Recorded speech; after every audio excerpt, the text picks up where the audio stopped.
Okay guys, so in today's video, I thought I would teach you a really cool, I guess you could call it a sandwich trick. You could also call it maybe a prediction or a card appearance or maybe a card transformation. There's a lot going on in this little routine that doesn't even last very long, but there's a lot of magic happening within this effect. And it's really just an excuse to teach you one of my favorite moves, which I've taught before on the channel, but it's so versatile that you can do a lot with it, and here it is again, because I just love the move. Let's get into it. Okay, so let's take a look at what this effect might look like, first of all, for an imaginary person that I have here, and then after I do that, I'll teach you exactly what's happening here. Alright, so what I'll do first is take out a couple of matching cards, alright? So, normally I like to use the twos, but you can use any cards that you want, that you like. Just as long as they match, they can be any cards that you want them to be. Alright, so now I will take, we'll do this. I will drop cards into my hand and have you say stop anytime, okay? So as I drop cards, just say stop anytime you want. Stop right here. Then remember that card, I will not look. Now I'll toss those cards somewhere back in the deck, maybe right around here, and they can themselves square this up, just like this, and heck, why not, they can even give it a shuffle if they want to, something like this, alright? They can really mix them around if they want to. Now, what I'll do is I'll take those twos and try to find your card using them. Alright, that's why they have to match, because they sort of act like magnets in the deck. I'll show you what I mean here. So I'll place one of them on top of the deck face down and the other one on the bottom of the deck face down. Watch, it's a little toss. I can get one card in between those twos. Happens to be the Queen of Spades. Was that your card? That's a pretty good card. Great choice. But watch this. I can take it one step further. Since these cards match, they act like a magnet. Watch, if I take the box and just wave it over the queen like this, you hear nothing but watch. Give it a minute. And you can hear something materialize in this box, which happens to be the matching card of that queen, the other black queen. Now, if I can do that, I can also make these other cards match as well. Just as long as they match, we can do the trick just fine. Okay, so here's how you do this trick. So you want to take out a four of a kind, and I like to use it with the queens or any face card, like the jacks or the kings or the queens, or maybe even the aces. But you want to have a nice contrast between your four of a kind and the cards you'll be switching them out for. So I like to set one of the queens, one of the black queens in this case, in the side of the box, so it just goes face down with the half moon side facing up, just like this inside the box, and let's just have that handy off to the side to begin with. Now, the other black queen, the one that matches the one inside the box, will go on top of the deck. Now you want to take a pair of cards. I like to use the twos because the twos don't really matter, right? And often they are referred to as wild cards, like deuces are wild, so it just makes sense for this trick. Just as long as there's a high contrast, the trick will look a lot better. Okay, so take out your black twos, and you want to set these on top of your queens. All right, so there's one right there and the other one right there. Now you want to just put them anywhere as a pair like this with the twos on top inside the deck. So have one maybe towards the face and the other one maybe towards like a quarter down from the top of the deck, just like this, and you're ready to go. So that's your starting setup for this trick. Now you want to explain that you'll take out a couple of matching cards, in this case the black twos, or just maybe the twos, right? You don't want to call too much attention on it about what they are. Just sort of go through the deck, say, oh, we'll just take out maybe the black twos in this case. So don't say that you need the black twos to start out with, just say you'll need a couple of matching cards and sort of spread through and say, maybe we'll use the twos here. All right, so what you're going to do now is switch these twos for the queens using a move sometimes called the Kaps switch. That's K-A-P-S after Fred Kaps, or sometimes called the lay down switch by Roy Walton. They sort of they were invented and published around the same time, so it's sometimes referred to as both, okay? Roy Walton and Fred Kaps. Lay down switch or the Kaps switch, okay? So now, this is how you do the switch. So you spread through. As soon as you come to one of the black twos, it's going to look like you simply put it off there to the side, right? But what actually happens though is of course a switch. So the switch looks like this. It looks completely identical. So you have the two here and you put it down, and of course you switch it for a queen. So how am I doing that? So when you get to the black two, instead of just taking one card off like this, instead of just taking just the two off like this, you're going to take off both cards, both the two and the queen in this case. So as soon as you get to it, spread off both and just take both cards like this to this other spread over here instead of just the two, right? So instead of this, it's this, okay? It's that simple.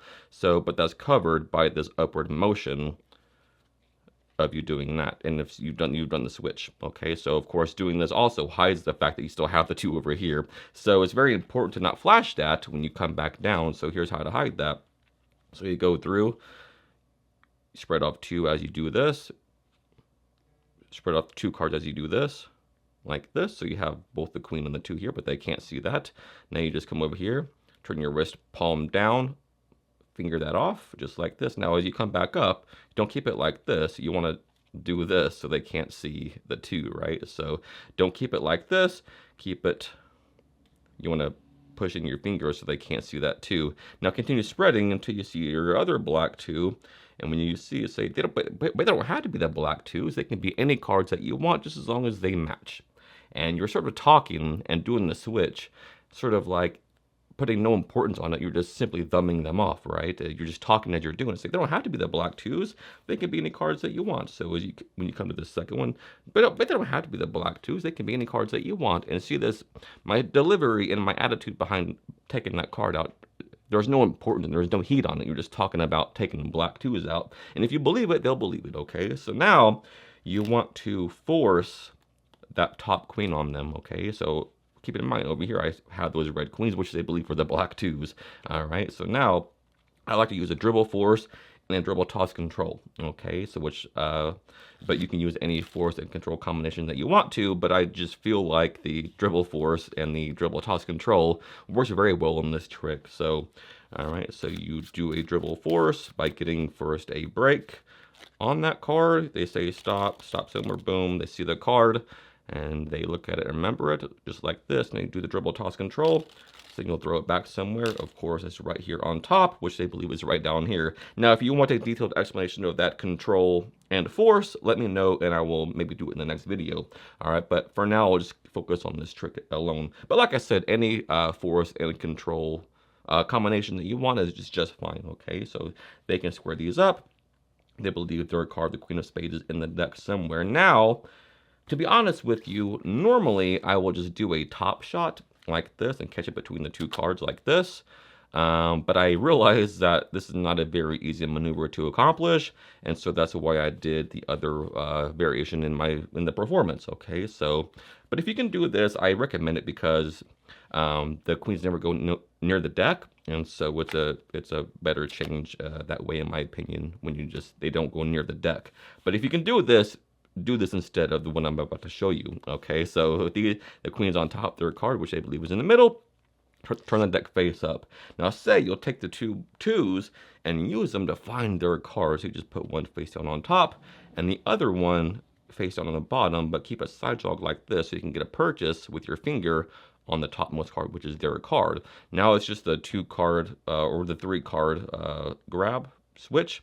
So you just toss the deck into your hand, keeping a hold of all 3 cards, thumb on top here, fingers on that queen here, and a finger on that top card. You just give it a toss using friction, keeping all cards in place in your hand, and it's a sandwich. Okay, so now that's pretty cool. Was this your card? That's a good card. That's a great choice.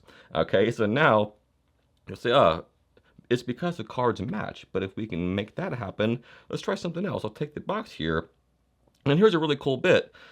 You can make it sound like the box is empty and make it sound like and feel like and seem like that the card just materializes inside the box. So you by squeezing the box, they hear nothing in the box. You're just squeezing the sides here kind of tightly, holding that card in place as you shake, and gradually just let that tension ease up, and they'll start to hear something inside the box, which is a very nice touch, right? So just squeeze the box as you shake, let go of that pressure, ease the pressure, and they'll hear that shaking around the box. Say, ooh, one card materializes inside the box, and it's the matching card, the other black queen, the Queen of Clubs, and then say, give it a moment, they'll react to that, and say, just as long as the cards match, we can always do this trick just fine. And sort of give it a snap, and you have produced all 4 queens, and this is a very lovely trick, and I love it.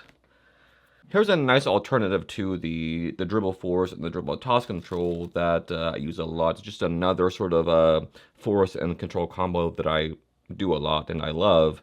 It happens to be my own handout force. So the force card is on top of the deck, and you start dumping cards into your hand like this, into a dealer's position, right? Just like this, and they say stop anytime. Now it doesn't matter where they say stop because that's always going to be on the face of this packet here. So when they say stop, maybe say stop right here, stop, and then when they do that, you just put these cards over here sort of side jogged, and your reason for doing that is to hold out your hand like this. Now as soon as they do that, you simply just move this packet away, but keep that bottommost card in place with your fingers like this, and it's going to look like you just move the packet away and thumb that card off from here, but really what's happening, of course, is this. But doing it like this, of course, it looks exactly the same, right? Now, they'll hold their hand like this, and then say, perfect, hold on to that card, take a look at it, I won't look. And since you already have a small packet, it's very, very nice because, say, put it back right there where you found it, and now you're going to do the flip, flop, plop control by Paul Harris. So they pop it back right there. You're holding these like this, and now you simply come over here and put these on top, holding it like a swing cut, and sort of toss these over here. Do it again, but toss the bottommost packet like this, and then like this, and the card is on top of the deck. All right, but in fast motion, again, we're here. All right, so we have a small packet, they put them on top. Say, I'll cut that a little deeper like this. And that looks very nice and very convincing, but the card is still on top, right? So once again, the whole situation, say stop anytime as I do this. All right, these say stop, hold out your hand like this. All right, take a look at that card, I won't look. And then they look at their card, they put it back right here about where you found it, do the control, just like this, goes up in there somewhere, boom, boom, boom, boom, boom. And that's a very nice alternative, and a very much easier way to do the control, or the force and control combo. And I love both of them, but any combo that you like will work, just as long as it's convincing, okay?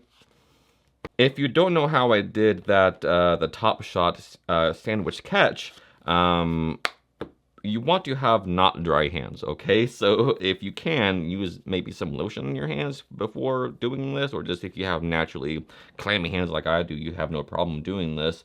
But, or just like take a look of your fingers before doing this, because what you want to have happen is this. You want to be able to do this, okay? So where the cards stick to your fingers like this, kind of like your Spider-Man, right? So if you can do a Top Shot like this, all it is that, just catching it in between those cards instead, okay? So, but it looks very nice, especially when they're face down, and just like this. So in slow motion, you're just doing a Top Shot and just catching it between those two cards like this with that stickiness, okay? So just like this, and it does take a little bit of practice, but it looks really cool and really fancy, okay? Especially when it's sort of like it looks like it appears out of nowhere, especially with their focused over here. So watch the queens, and you're like, boom, just it sort of like appears out of nowhere. All right, so that's very fun to do, and a lot of fun to practice, and there's a lot of things in this video that you could start practicing right away, and a lot of things you can do for other effects, which is kind of why I wanted to do this video for you today. All right, until next time, happy practicing. I love you guys.